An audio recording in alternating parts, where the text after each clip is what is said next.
Just because it's a natural fiber wardrobe doesn't mean that we can't mend, upcycle, and have fun with our stuff. I recently sold all of my clothes. I will have that video linked so that I can start a new natural fibers wardrobe. It's not really new because I bought everything secondhand. And a lot of times when you buy things secondhand, not everything fits perfectly. And so I want to make sure that my clothes represent me the best way possible, and I want to have fun with my wardrobe. So today we're going to be tackling cotton clothes that need a little TLC. I feel like I overdo it every time. Every time I think that I'm Shein and Romley and I'm like, I'm gonna go through all 9,000 of these in an hour, and it's like impossible. So the first one, this is my favorite, and this one is definitely getting done in this video because I need it done. So this is something that I got on ThredUp, and it's just a long maxi cotton dress.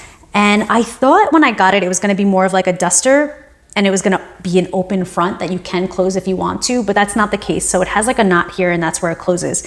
But it also has a black cotton slip underneath.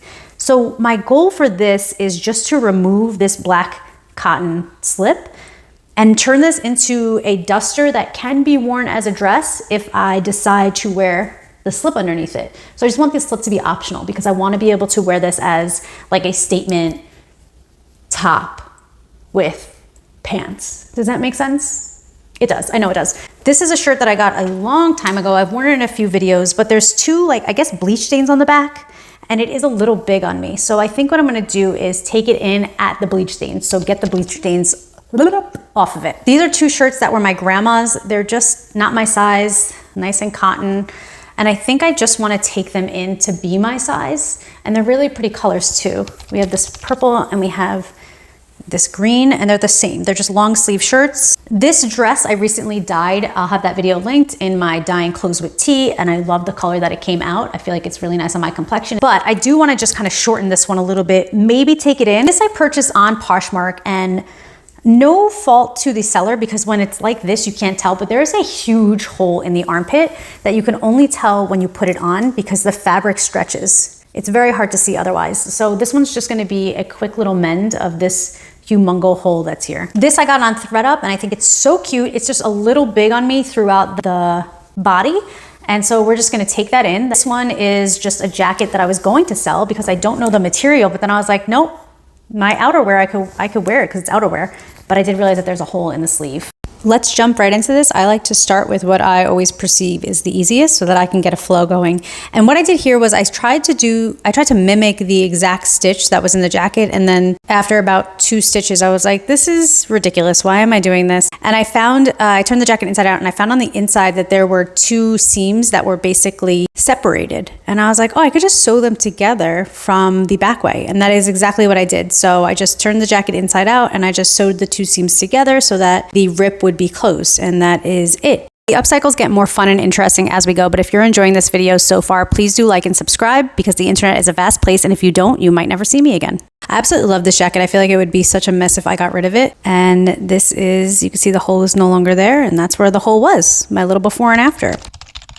All right, the next one we're gonna do is this. I think it's an Ann Taylor sweater, and this one has the hole in the sleeve. This one was unlike anything I've ever done before because first of all, it was cotton, and I am using a cotton thread, but I never sewed something that was so thick before by hand. And I was like, you know, I don't know how this is gonna work. And I saw that there was a piece of thread that came apart, and it was very thick. So I was like, I think I'm gonna quadruple the thread so that it's a thick piece. And that's what I did. And then I took a bigger needle that was my grandma's, and I think it's probably used for like leather or something, but that's what I threaded with the quadruple piece.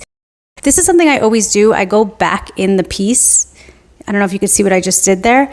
And that's kind of how I knot the first piece. But I did take this extra thread that's here, and I knotted it also to the piece of thread that I had found already on the shirt that kind of came undone. And I thought, well, maybe this will be like extra super duper secure. And that's what I did there. I'm always afraid I'm gonna have like a wardrobe malfunction when I'm like out in the wild. So I just wanted to be really careful with that. And then I just went back and forth with, I don't know what stitches are called, but I just kind of went back and forth, and I'm really happy with the way this one turned out. I literally, both before and after, I couldn't find where the actual hole was. And you can see I'm pulling it. It's literally perfect. And then I thought it was on this side, but both times it's not, it's on this side. So I'm happy about that. This is the extent of me measuring basically anything in this whole video.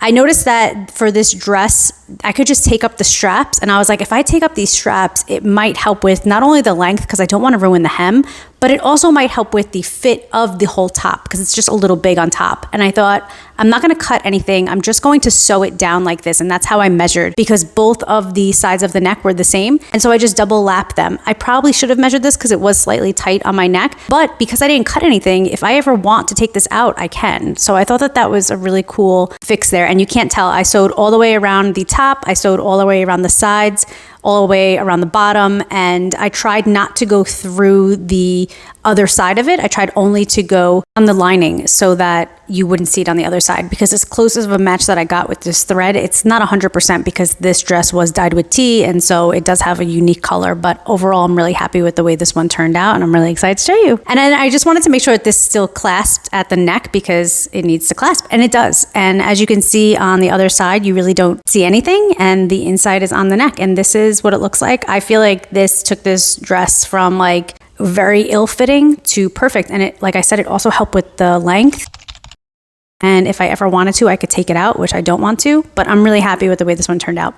Okay, my prized possession. This one, I'm just cutting out the lining, and I was a little worried about this because I could have seam ripped it, but I was like, I don't know if I seam rip it, if the top will detach from the bottom. And is that something I want to sew right now? Not really. So I cut it around the elastic that's on the waist, and I just left a little bit of material there. I didn't get like absolutely perfect with it. So I cut as close as I was comfortable cutting without ripping the actual dress. And let me tell you, I am so happy with the way this turned out. We are going to use a slip for something else, but I think this went from a robe, it literally looked like it was a robe, to a really fashionable standalone kimono. And I'm just so happy with the way this one turned out.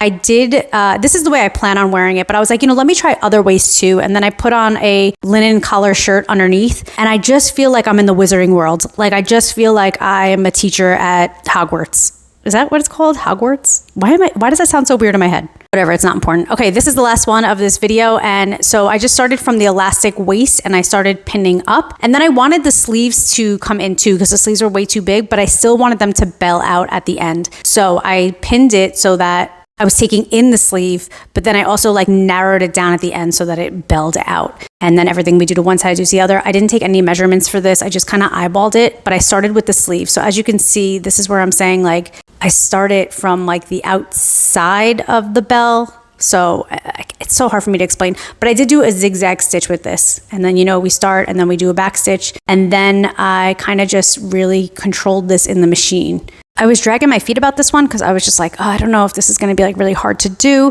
but it wound up being like super simple. When I get to the seam where the arm meets the dress, I did do a forward and a back stitch there. So I basically locked it in because I feel like that's a pretty important seam, and I knew I was going to cut the extra material and I didn't want this to come undone. So right here, I went over the seam and then I'm going back to just try to lock that together. I hope that that works. And I'm just following the pins all the way to that elastic. And then when I get to the bottom, of course, I do the same thing where I go forward and then I go back just to kind of finish off that stitch to lock it in place. I did not go over the elastic. I met the elastic. This one is very well, this could have been the fastest upcycle out of all of them because I just got right into it. It was just easy. This is it inside out. The pockets look so funny, but I just wanted to make sure it fit before I start cutting material. And now I'm just going to cut the extra material off. And I did go in and I just did some more stitching off camera just to make sure that everything was closed. So when I cut the material, there was no openings or anything like that. And this is the end of it. I absolutely love the way it came out. I feel like it changed the dress completely.